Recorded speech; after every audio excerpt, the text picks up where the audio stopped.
You know, I was here when they first opened that weekend, and it was quite a carnival affair.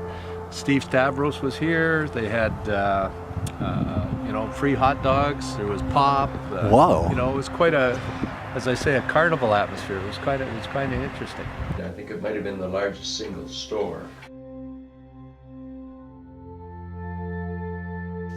Join the growing number of smart shoppers that are switching to Nob Hill Farms. Now, Steve Stavros, as you probably heard, I used to hear that he would come every week. He'd come to the store. Like, he was a very hands-on gentleman. Like, he was a proud owner of Nob Hill Farms. He'd spend a lot of time down here. Like down here in this Nob Hill Farms? Store, yeah, he would go around all of them. Yeah, I think it ended up, you would know better, but I think he had something like 10 stores at the end. He did. And but he was very hands-on. Yeah. Goes back to his early Macedonian upbringing, I guess, when his father had a little grocery store, and they'd go out at 4:35 in the morning, and they'd pick up produce, you know, down at the terminals.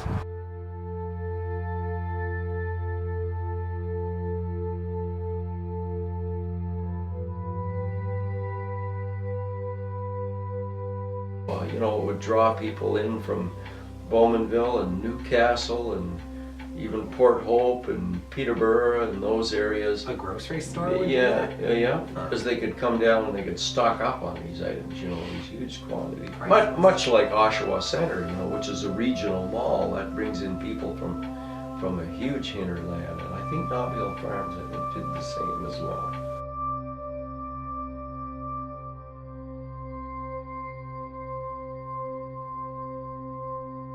A meat counter that was 150 feet, 200 feet long for this meat counter with all this incredible array of choices. A lot of the food types were here that we weren't normally used to. You know, Anglo-Saxon, you're used to certain types of foods.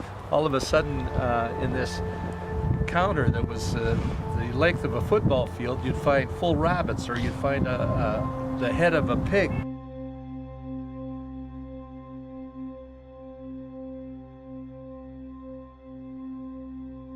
Yeah. But this is really innovative. This was before, you know, as we talk about the superstores and Costco, and that's probably probably drove them out of business because of, you know, the competition.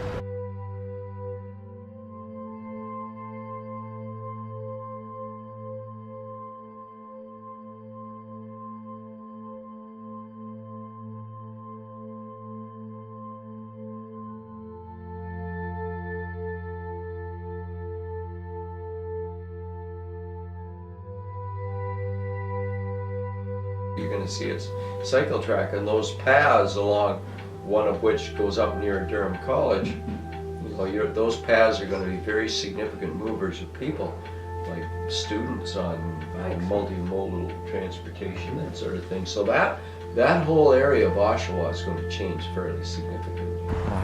Yeah, it's quite a place. It's now gone derelict again, as you can see. And then within the next year or two, it's going to be like the phoenix rising from the ashes a second time, as it's going to become the Metrolinx.